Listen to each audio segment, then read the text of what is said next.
Bismillahirrahmanirrahim. Assalamualaikum warahmatullahi wabarakatuh. Jadi untuk mata kuliah data mining kali ini kita akan membahas materi mengenai clustering.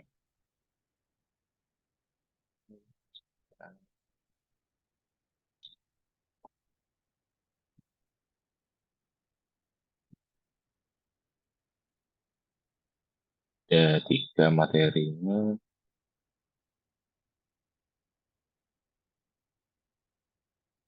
Oke, kita mulai dulu yang pertama ya.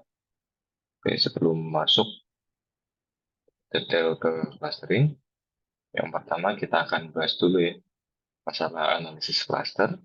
Kita akan bahas masalah konsep dasar dan algoritmanya.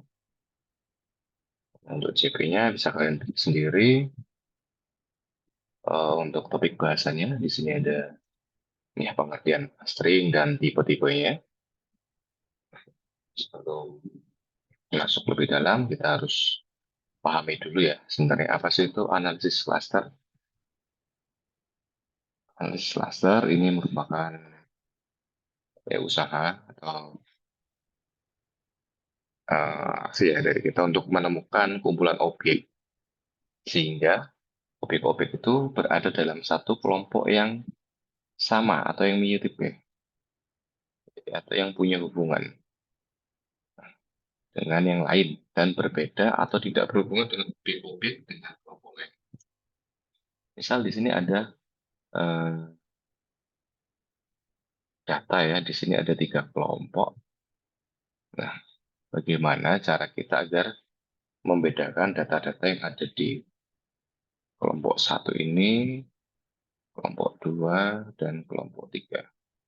Bagaimana menyatukan ya yang mirip-mirip di dalam satu kelompok, dan bagaimana membedakannya agar tidak tumpang tindih dengan kelompok lain. Seperti itu yang dimaksud dengan analisis cluster.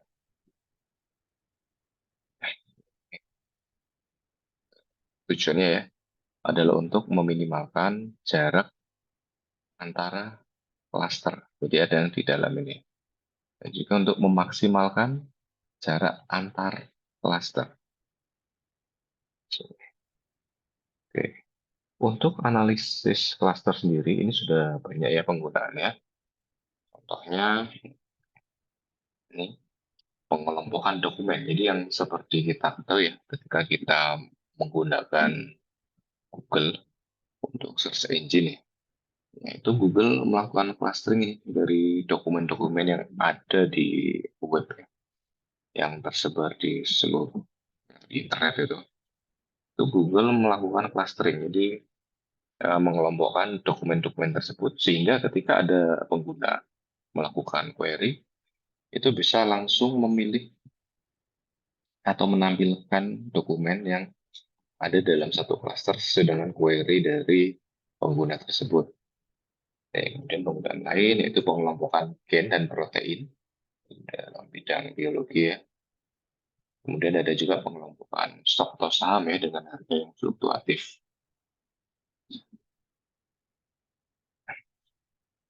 Kemudian ini beberapa contoh yang tidak termasuk analisa cluster.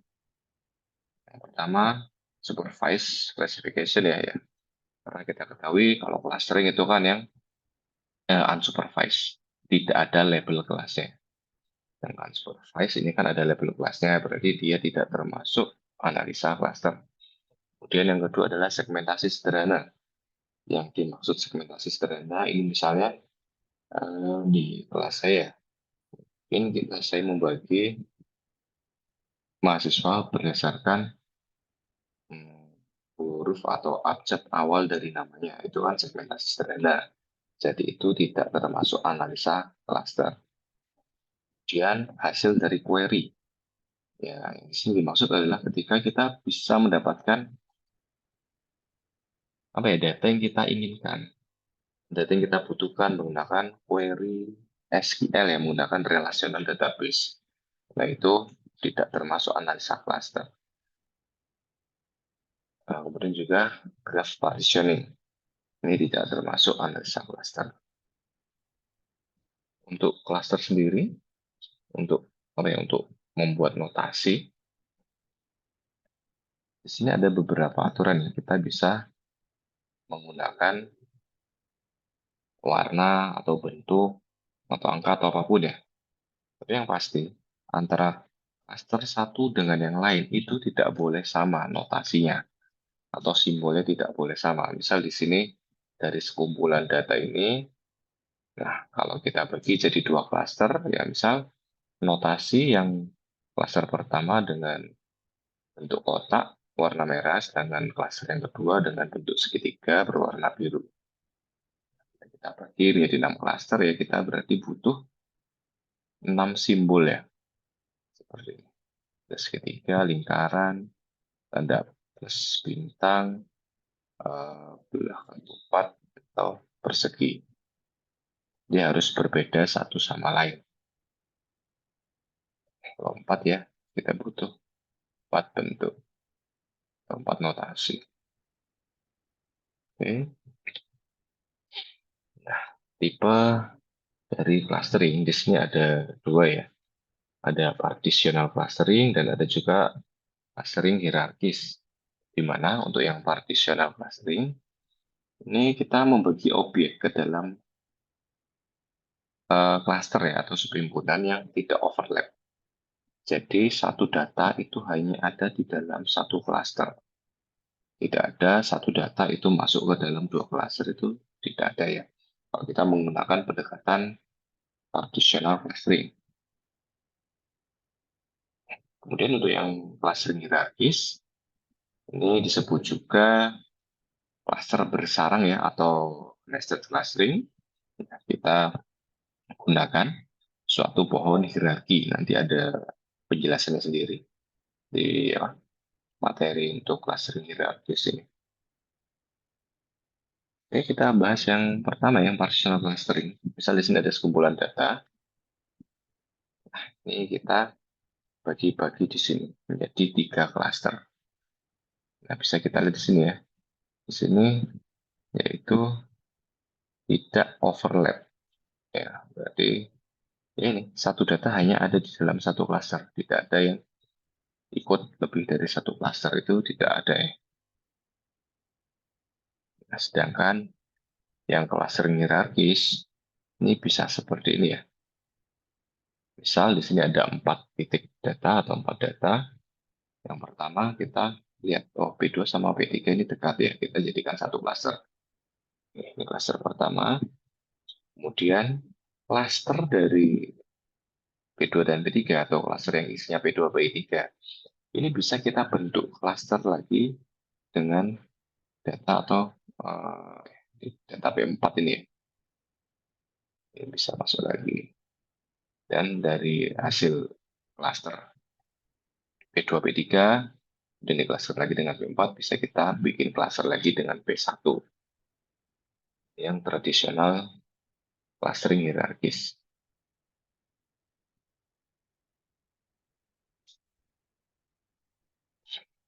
Untuk yang non-tradisional, sama ya, ini B1, B2 nya kita gabungkan, B3, B4 kita gabungkan, kemudian dari dua itu kita gabungkan lagi jadi satu cluster. Nah, bagaimana untuk memecah clusternya ya? Kita potong di sini, potong dari rootnya. Kalau kita potong di sini, berarti di sini ada dua cluster. Cluster pertama isinya B1, cluster kedua isinya B2, B3, B4. Itu kalau kita ingin menggunakan, kita ingin membagi menjadi dua cluster. Nah, untuk perbedaan antar tipe clustering, yang pertama ada eksklusif dan yang non eksklusif. Nah, ini untuk ini bisa kalian baca sendiri aja di materinya. Untuk tipe-tipe cluster juga ini bisa kalian baca sendiri.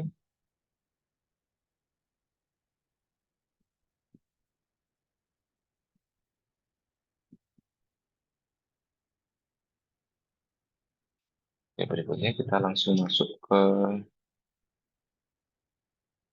clustering partisional ya.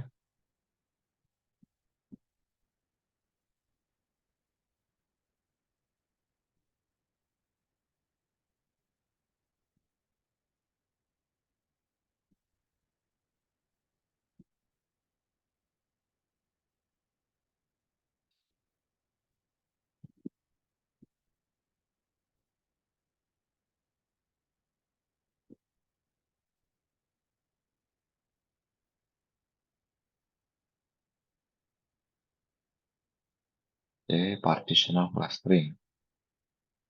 Untuk CP-nya bisa dibaca sendiri ya. Algoritma clustering, ini ada k-means dan variasinya. Dan yang kedua, ada yang clustering hierarkis. Untuk yang ini kita bahas dulu yang partitional ya. Ini algoritma clustering yang sering dipakai itu yaitu k-means clustering. Ya, saya yakin kalian juga sering dengar. Untuk k-means sendiri, ini menggunakan pendekatan clustering partitional ini. Jadi di mana satu data itu tidak tidak ada yang overlap. Kemudian di tiap cluster ini dihubungkan dengan sebuah centroid atau titik pusat. Tiap titik ini ditempatkan ke dalam cluster dengan centroid yang terdekat. Nah, untuk kami sendiri, kita itu harus menentukan data ini mau dibagi menjadi berapa cluster sih. Ya. Jadi kita harus sudah tentukan di awal jumlah K ya. Kita notasikan dengan K, ya, karena itu disebut dengan K, ya, K-means clustering. Nah, untuk algoritmanya sendiri, ini cukup sederhana ya. Jadi yang pertama, kita pilih sejumlah K titik ya. Jadi kita pilih beberapa titik sejumlah K, misal kita mau membagi menjadi 3 cluster ya. Berarti kita harus menentukan 3 titik. Itu yang akan kita gunakan sebagai centroid awal. Nah, kemudian bentuk sejumlah K cluster dengan menempatkan semua titik yang terdekat. Jadi misal ada 10 data, tadi kita ingin membagi jadi 3 cluster, ya kita hitung tiap data itu, data ke-1 hingga data ke-10. Dan kita hitung jaraknya masing-masing ke centroid 1, centroid 2, centroid 3. Mana yang paling dekat, ya itu kita masuk ke situ. Misal data pertama paling dekat dengan cluster atau centroid 1. Berarti kita masukkan ke cluster 1. Dan data kedua kita hitung jaraknya, dia paling dekat dengan centroid 3. Berarti kita masukkan ke cluster ketiga. Dan seterusnya ya. Ini ulangi perhitungan centroid dari tiap cluster sampai centroid ini tidak berubah. Oke. Langsung masuk ke contoh ya. Misal di sini kita punya data, himpunan data X. Ada 9 ya. Ada 9 data ya. Yang akan dibagi dalam 2 cluster. Berarti K sama dengan 2. Dan untuk centroid awal, centroid 1, ini 2, dan centroid 2-nya ini 4. Untuk pengukuran jarak, kita menggunakan city block distance. Nah, kita harus menghitung semua X, semua anggota himpunan ini ya, dengan city block. Ya, ini X-nya 2, 3, 4, 10, 11, dan seterusnya hingga 30. Nah, untuk masing-masing X ini kita hitung jaraknya. Ini di contoh ini kita menggunakan city block ya. Yang pertama 2. 2 ini kita hitung jarak ke centroid pertama berapa. Berarti jarak antara 2 dengan centroid 1 ya. Jadi 2 dikurangi 2 absolut 0 ya. Kemudian kita hitung juga jarak dari 2 ini ke centroid 2. Centroid 2 itu 4.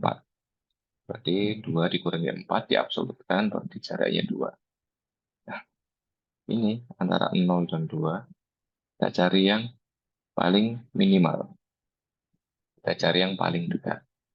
Berarti 2 ini masuk ke cluster 1. Nah, ini hitung semua ya. Untuk 3, 4, 10, 11, 12, 20, 25, 30.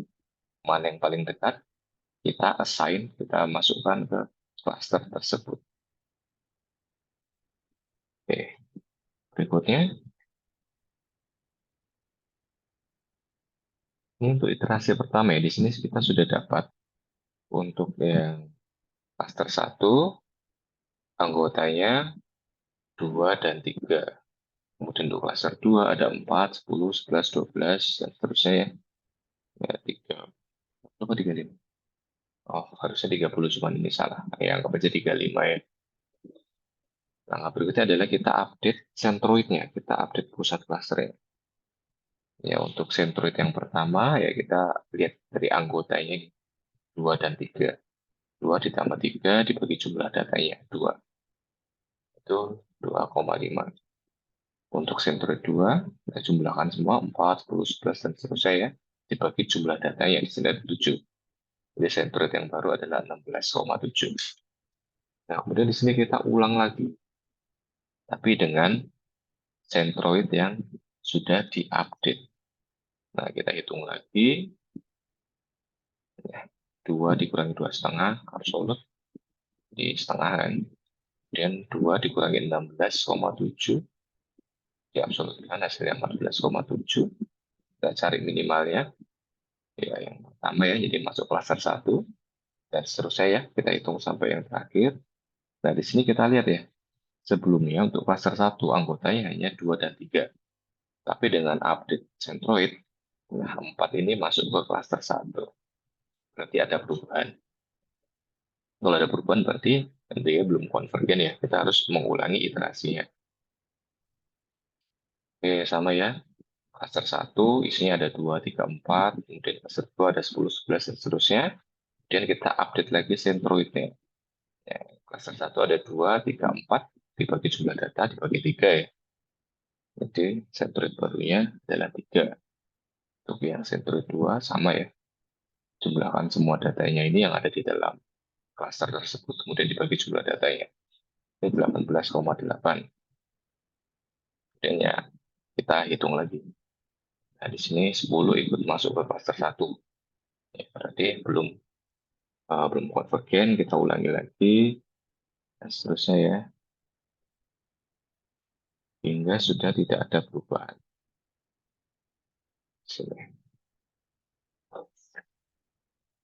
Sini di iterasi keempat, ini kan klaster 1 ada 2, 3, 4, 10, 11, 12. Ini kan, anggota klaster 1 ada 6 data. Nah, kemudian kita hitung di iterasi kelima. Ternyata masih tetap ya. Berarti sudah konvergen. Kita hentikan iterasi. Bagaimana bila datanya ini merupakan data dua dimensi? Yang anggotanya ada himpunan data X ya, ada 63, 12, 4, dan seterusnya. Nah, sama ya, kita tetap hitung. Nah, kita hitung caranya ke center terdekat dengan menggunakan ukuran city block distance. Dengan centroid awal, centroid satunya 18,2, centroid 2-nya 45, 10. Oke, sama ya, cuman karena ini ada dua dimensi, jadi masing-masing dihitung. Jadi misal data pertama 63 ya. 6, 6 ini dikurangi 18. Kita absolutkan. Ya, berarti 12 ya. 12 ditambah 3 ini, 3 dikurangi 2. Ini kan 18, 2. Seperti ini. Yang centroid 2-nya 4, 5 dengan 10. Ya, ini kita hitung masing-masing ya. Jadi untuk yang data pertama, dia lebih dekat ke centroid 1, berarti kita assign atau kita masukkan ke center. Kita maaf ke cluster yang pertama. Ini dengan cara yang sama, kita hitung sampai data terakhir ya. Nah, kemudian untuk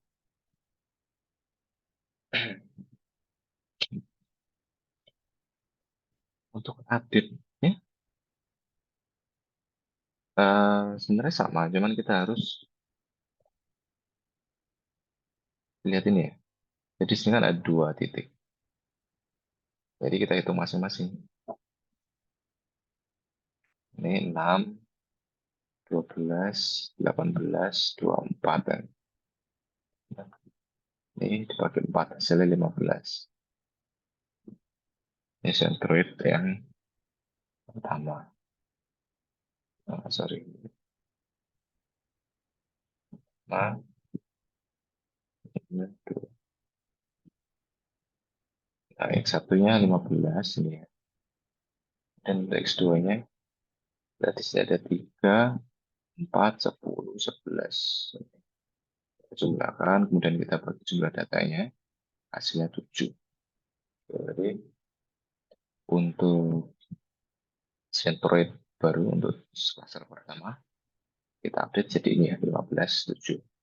Sama ya untuk centroid yang kedua, perhitungannya sama. Ini kita dapatkan 40 dan 19.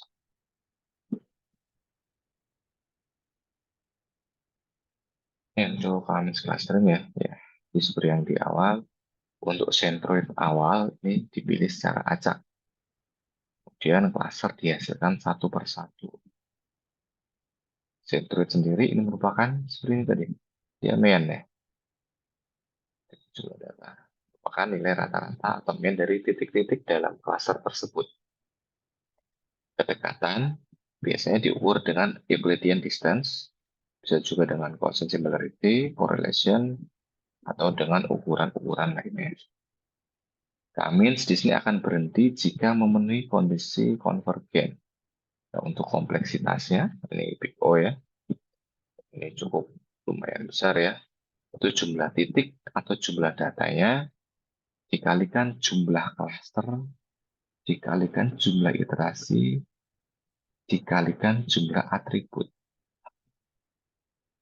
Jadi bayangkan bila satu data, ini kan contohnya ada satu atau dua dimensi ya. Jangan di apa ya, di kondisi yang nyata, data itu tidak hanya ada satu atau dua dimensi, tapi memiliki banyak fitur. Nah, untuk ya pasti ini hasilnya besar ya untuk kompleksitasnya. Nah, salah satu cara untuk mengurangi kompleksitasnya atau supaya komputasinya tidak mahal ya istilahnya, yaitu dengan mengurangi jumlah atribut. Jadi kita hanya memilih atribut yang benar-benar berkontribusi. Seperti itu.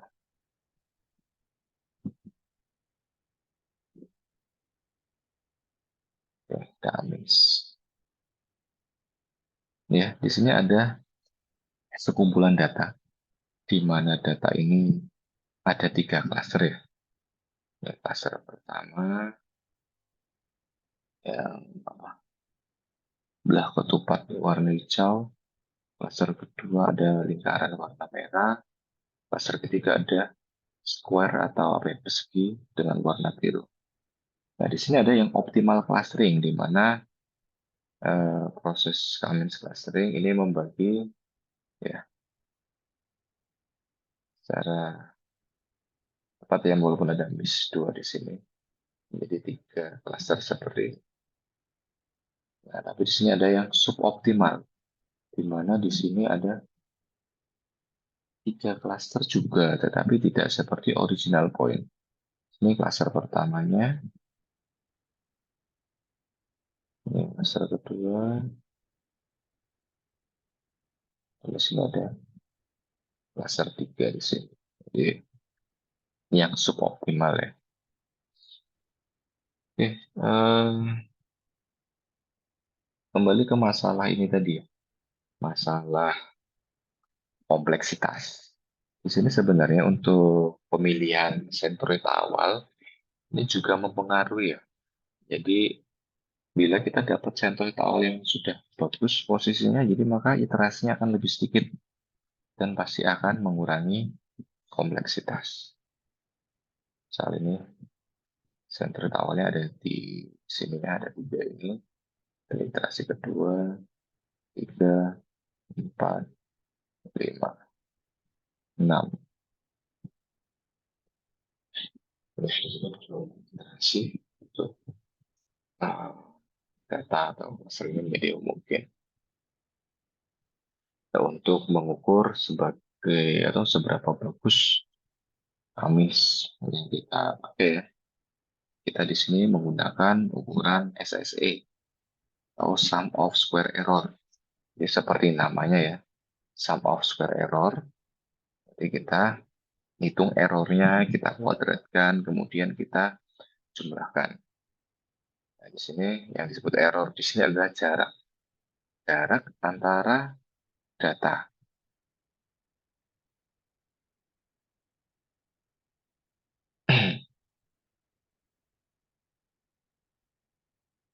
dengan eh, dengan sentroidnya ya.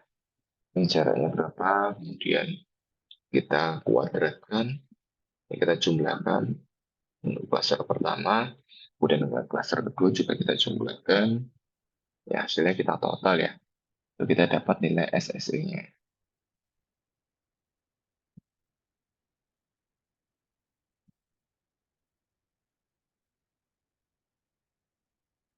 Kemudian salah satu langkah untuk menurunkan SSE adalah dengan meningkatkan jumlah klasternya ya.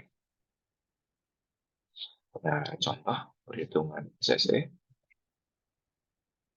Misal di sini ada dua klaster, C1 dan C2. Untuk anggota C1 ya 2 dan 3, anggota C2 atau anggota dari klaster 2 ada 4, 10, 11, 12, dan seterusnya ya.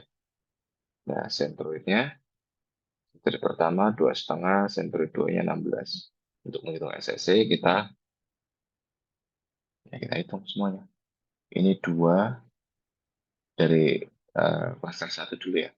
2, datanya ini dikurangi dengan sentroidnya, dikurangi 2,5, kita kuadratkan, kemudian ditambah, ini ada anggota lain dari klaster 1 ada 3 ya. 3 dikurangi 2,5, kemudian kita kuadratkan. Ini untuk klaster 1 ya. Kemudian kita hitung untuk klaster 2 juga. Ini dengan cara yang sama ya. Nah, hasilnya nanti kita total, kita jumlahkan antara klaster 1 dengan klaster 2.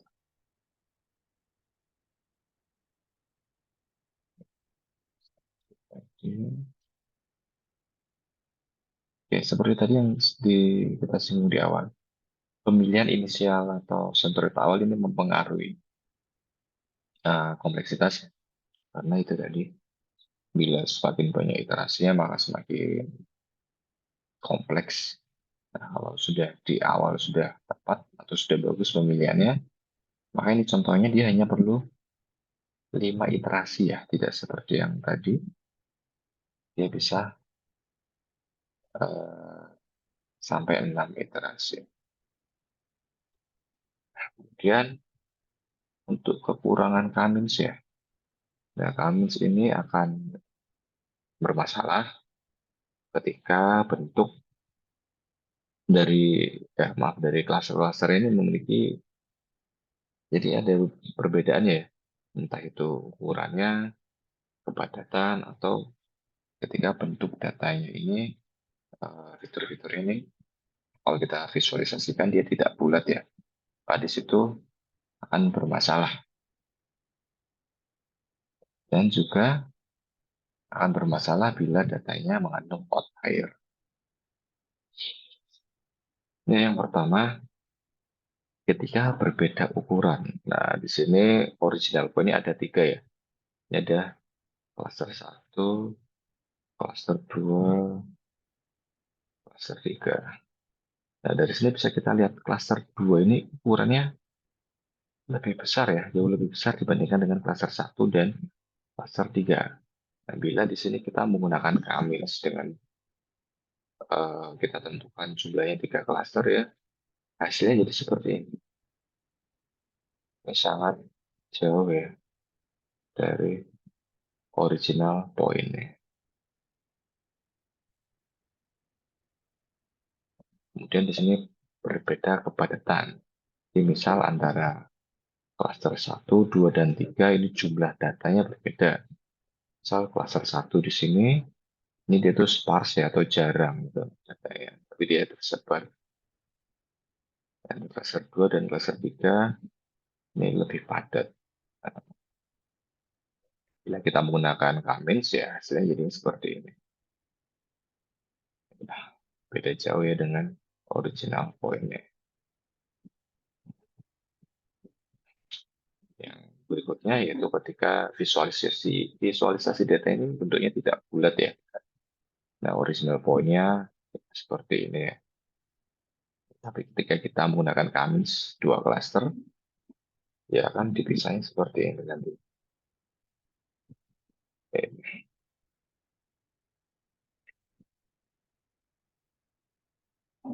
Nah, jadi untuk penanganan dari kekurangan kamis itu bisa dengan memperbanyak memperbanyak jumlah cluster.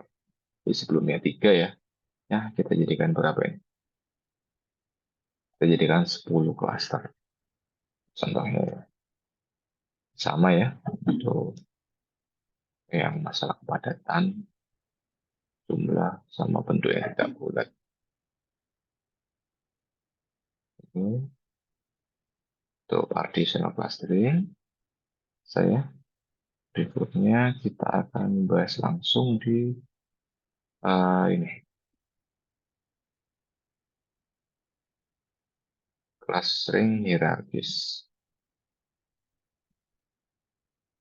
Untuk sampai pembelajarannya bisa kalian baca sendiri. Ya, langsung masuk ke materinya. Di sini clustering hierarkis. Ini menghasilkan sebuah himpunan dari klaster bersarang atau nested cluster sebagai suatu pohon hierarki. Nah, ini dapat divisualisasikan sebagai sebuah dendrogram. Dendrogram itu yang ini ya.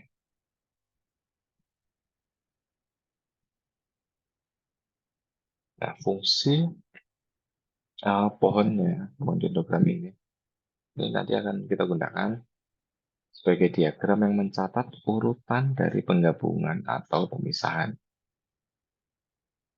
Untuk clustering hierarki sendiri ada dua ya, ada aglomeratif dan ada divisif. Untuk aglomeratif sendiri, ya seperti namanya aglomeratif, pengumpalan ya. Jadi kita mulai dengan titik-titik sebagai individual cluster. Misal kita punya 10 titik atau 10 data, ya berarti clusternya ada 10. Dapat menjadi 10 cluster bernamanya, karena satu cluster satu titik.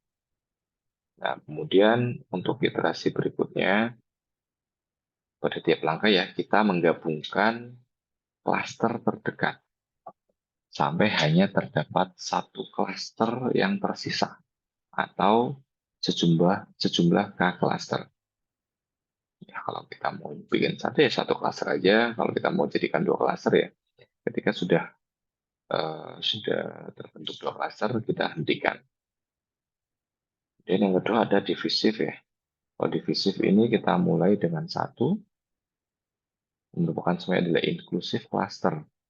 Kemudian pada tiap langkah kita pisahkan cluster sampai tiap cluster ini terdiri dari sebuah titik atau hingga ada sejumlah K cluster. Untuk tradisional algoritma hierarkis ini menggunakan sebuah matriks similaritas. Jadi matriks proximity-nya ada dua bentuk ya. Kita bisa menggunakan matriks similaritas ataupun matriks jarak. Di sini kita gabungkan atau kita pisahkan satu klaster dalam tiap langkahnya. Oke, untuk algoritmanya seperti ini ya. Yang pertama, klaster ini adalah setiap poin ya, setiap data kita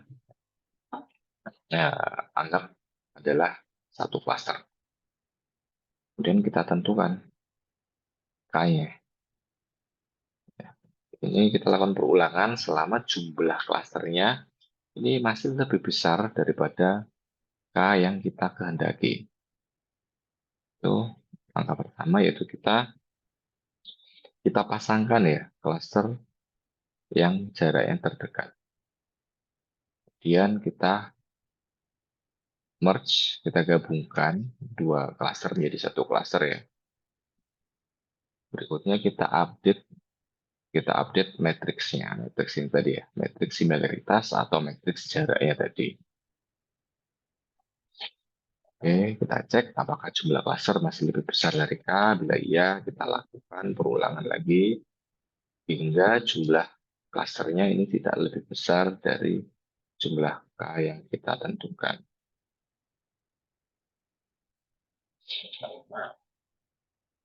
Nah, misal di sini ada 12 titik ya, atau 12 data. Berarti di sini ada 12 klaster. Ya, ini nanti dendrogram ini ada klaster 1, 2, 3, dan seterusnya sampai titik ke-12 ya.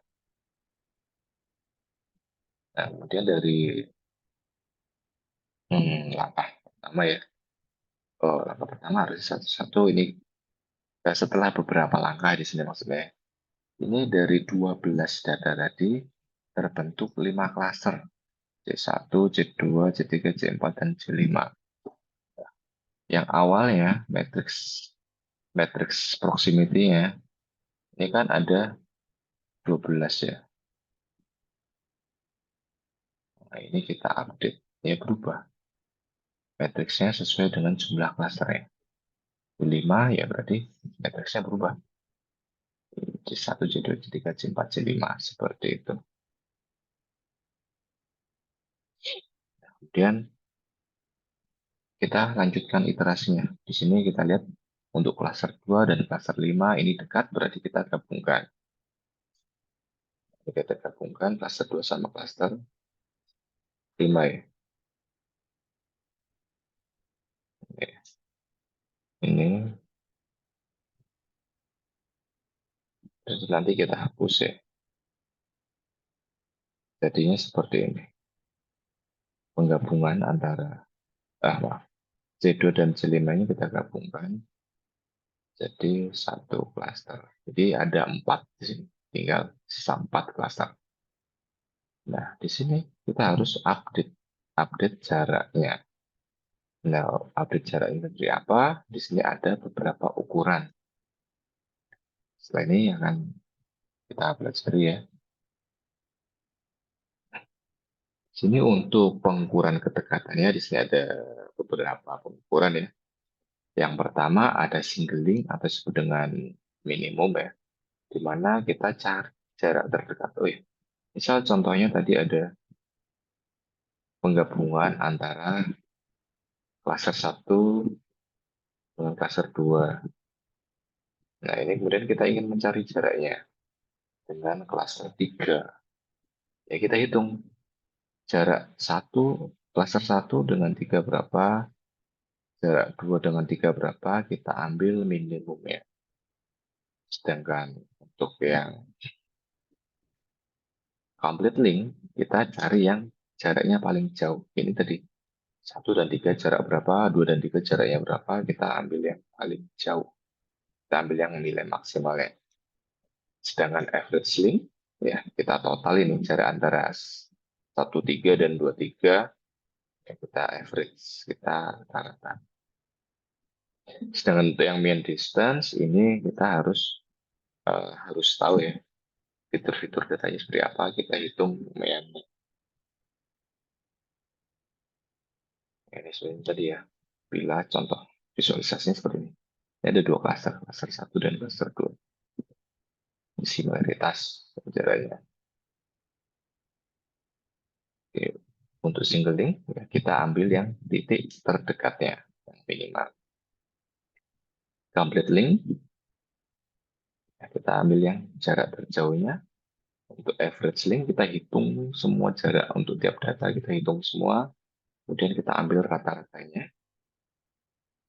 Kemudian untuk mean distance, ya kita lihat datanya ini, kita tentukan centroidnya, baru kita hitung jarak antar centroid 2 cluster ini. Atau ada lagi metode lain ya dengan fungsi di sini. Yang pertama, kita bahas dulu ya yang masalah penggunaan singling. Similaritas dari 2 cluster berdasarkan pada 2 titik paling dekat. Oke, untuk matrix proximity di sini ada 2. yaitu matriks jarak atau matriks distance atau matriks similaritas, kemiripan. Ya, menandainya ini kita lihat diagonalnya. Kalau diagonalnya satu, ini berarti dia menggunakan matriks similaritas. Ya, karena semakin, oke, sebentar. Untuk nilai similaritas itu kan 0 sampai 1 ya. Semakin mirip, berarti dia semakin mendekati 1. Seperti itu. Untuk yang matriks jarak, itu diagonalnya ini 0 ya. Jadi ada contoh soal yang berbeda juga penggunaan matriks jarak. Nah, di sini bisa kita lihat ya, minimal, minimum. Jadi, kita lihat I1, kita lihat jaraknya ke titik-titik lain. Ke I2, I3, I4, I5. Di sini kita lihat yang paling minimal. Di sini karena kita menggunakan similaritas, bukan berarti kita menggunakan nilai yang paling kecil ya. Jadi kalau similaritas itu berarti kan yang paling mirip. Paling mirip atau minimal di sini, kalau kita menggunakan similaritas ya, berarti kita cari yang paling minimal bedanya. Yang bedanya paling kecil, paling minimal. Berarti kita ambil nilai yang paling besar. Ingat ya, bila kita menggunakan matriks similaritas dengan cirinya dengan diagonal satu ini. Oke, berarti 1 dan 2 kita gabungkan. Nah, berikutnya kita lihat lagi. Ini harusnya ada update matrix ya. Tapi nanti aja. Kemudian kita lihat 0,9, oh, yang besar 0,8. Jadi 4 sama I5 kita gabungkan. Seperti ini. Ini contohnya ya.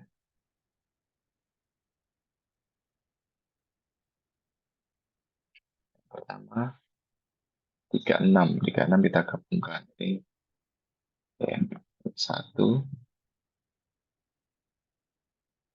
Berikutnya 2 dan 5. 2 dan 5 kita gabungkan. Berikutnya ini ya, klaster 1 dan klaster 2 kita gabungkan. Nah, kemudian kita gabungkan dengan klaster 4 dan yang terakhir dengan klaster 1. Ini yang disebut dengan nested cluster.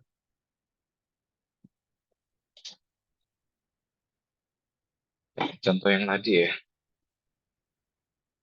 Nah, di sini kita lihat I1 dan I2. Ini yang paling mirip, yang jaraknya paling dekat ya. Nah, kita lihat diagonalnya 1. Berarti ini adalah matriks similaritas.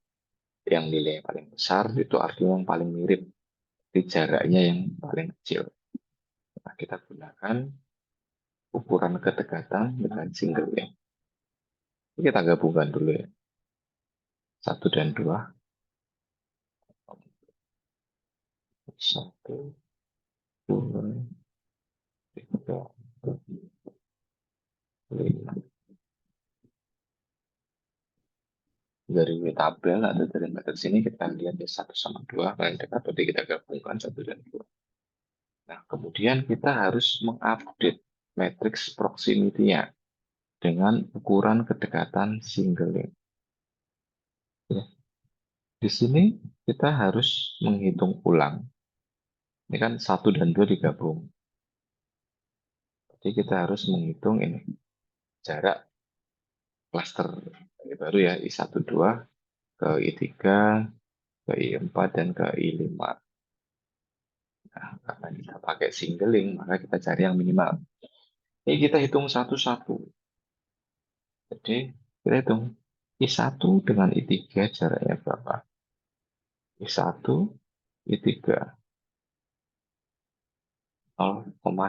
Ini bukan jarak, tapi kemiripan, maaf. I1 dan I3 kemiripannya 0,1. Kemudian kita hitung, kita cek I2 dengan I3. Ini kemiripannya berapa? I2 dengan I3 0,7. Jadi 0,7. Di sini kita pakai singling. Kita cari yang minimal. Ingat ya, karena di sini kita menggunakan matriks similaritas, matriks kemiripan. Berarti yang paling mirip adalah yang nilai similaritasnya paling tinggi. Berarti 0,7. Ya, jadi jarak antara klaster I12 dan I3 yaitu 0,7. Ya, dengan cara yang sama kita hitung juga ya jarak dari klaster I12 ke I4. Ini kita sudah dapat yang baru.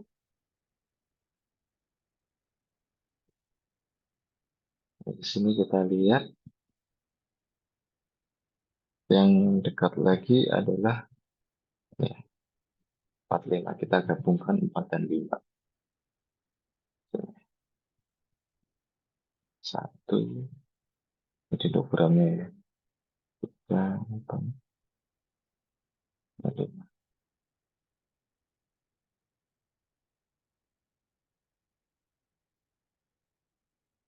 Kita dengan cara yang sama ya. Kita harus menghitung ulang dari klaster I45 ke klaster I12, I45 ke I3, I45 dekat dirinya sendiri. Ini pasti satu ya. Jadi untuk I45 ke 3, caranya sama ya. Kita hitung jarak I4 ke I3 berapa, I5 ke I3 berapa, kita ambil yang paling mirip, yang maksimal karena kita pakai matriks similaritas.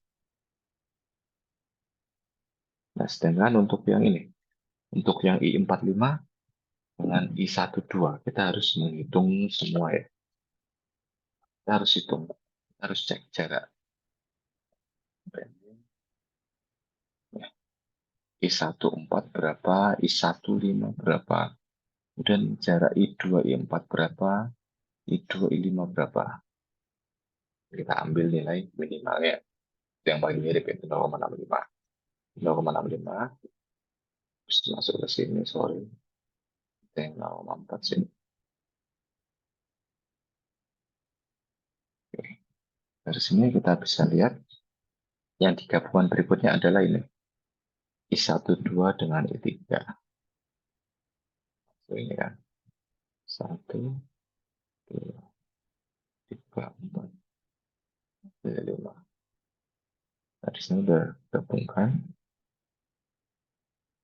Nah, ini sudah sisa 2 saja, berarti tinggal kita gabungkan lagi. Berarti, misal kita ingin membagi jadi 2 cluster ya, tinggal kita potong ya dari urutnya di sini. Nanti untuk cluster 1, anggotanya I1, 2, 3. Cluster 2, anggotanya adalah I4, I5.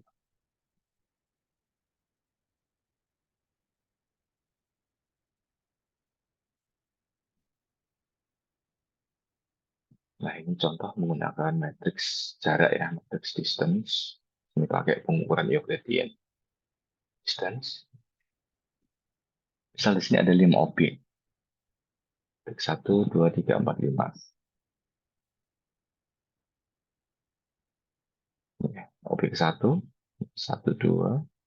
Objek 2-nya 2,5, sama 4,5, dan seterusnya. Jadi setelah kita hitung jaraknya, kita bisa buat sebuah proximity matrix menggunakan ukuran Euclidean. Nah, ini ya. Kalau yang menggunakan matriks jarak diagonalnya itu 0. Jadi jarak antara data dengan dirinya sendiri yaitu pasti 0 ya, karena ya memang dirinya sendiri. Ini semacam jarak dari Surabaya ke Surabaya berapa kan pasti 0 seperti itu. Jadi ini semakin besar jaraknya, ya dia semakin tidak mirip ya seperti itu ya.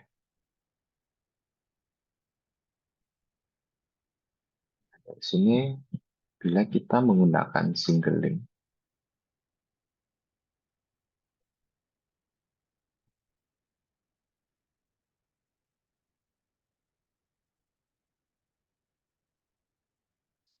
Ini kita cari yang paling kecil. Paling kecil berarti satu dengan berapa? Tiga.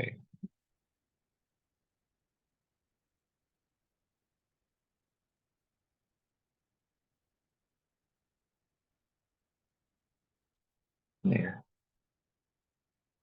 Oh, tiga. Jaraknya satu.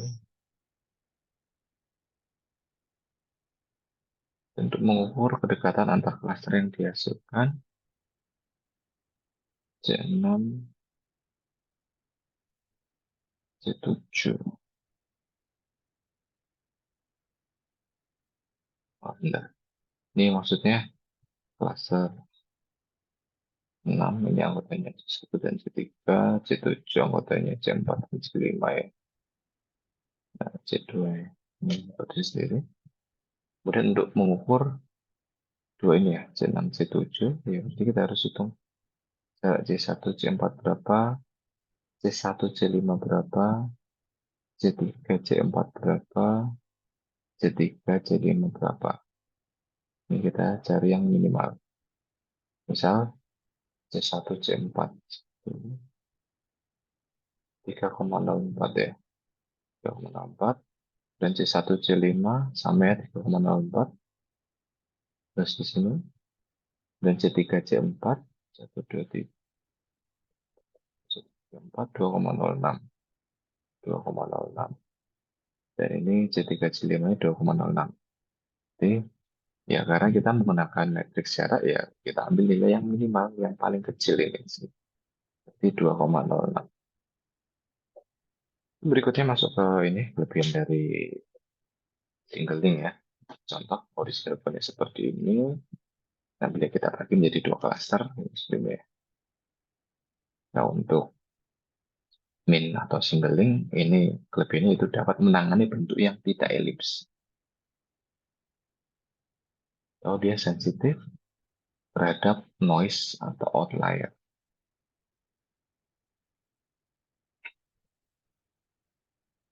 Kemudian contoh untuk menggunakan max atau complete link. Nah, ini kita kembali lagi menggunakan similaritas ya, yang diagonal yang satu. Ini similaritas dari dua klaster didasarkan pada dua titik paling sedikit kemiripan. Paling sedikit kemiripan ya, yang paling berbeda dalam klaster yang berbeda. Ini ditentukan oleh semua pasang titik dalam dua klaster. Contohnya di sini untuk yang pertama mungkin masih sama ya. Jadi kita lihat yang paling mirip dulu, kita gabungkan satu dan dua, kemudian 45 ya. 45 bisa kelihatan. Mungkin awalnya sama, tapi di sini ada yang berbeda juga. Oke, misal tadi di sini ada 6 data, 3 sama 6, karena dia paling dekat, kita gabungkan dulu. Kemudian 2 dan 5, kemudian 3, 6 ini kita gabungkan dengan 4, 1 kita gabungkan dengan 2 dan 5, kemudian sisanya ini.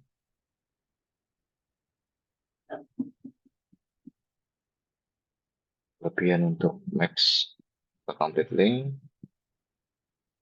itu sedikit terpengaruh oleh noise ya. Tapi kelemahannya di sini dia cenderung memecah klaster yang besar. Dia cenderung condong ke arah eh, klaster yang berbentuk bulat. Sedangkan untuk group average link, ya berarti kita hitung average-nya.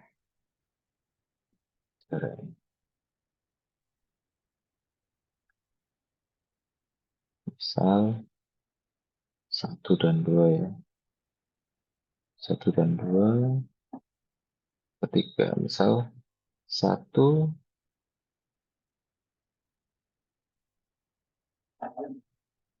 1 ke 3 jaraknya berapa? 0,1 ya? 0,1,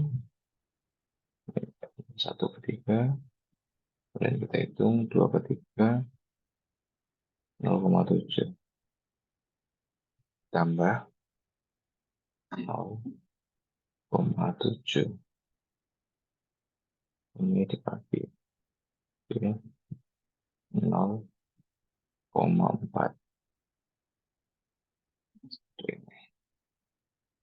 Tapi tetap ya kita penggabungannya itu menggunakan yang paling mirip, yang terdekat. Tapi untuk nilai-nilai di matriksnya kita gunakan sesuai aturannya di sini. Ini contoh method clusternya. Dan untuk kelebihannya ya, dia bisa ini bisa berkompromi ya dengan single link maupun dengan complete link. Kelebihannya dia sedikit dipengaruhi noise dan outlier. Dan kekurangannya dia cenderung ke bentuk cluster bulat. Jadi untuk materi clustering cukup ya. Bila ada pertanyaan bisa ditanyakan. Oke, terima kasih atas perhatiannya. Assalamualaikum warahmatullahi wabarakatuh.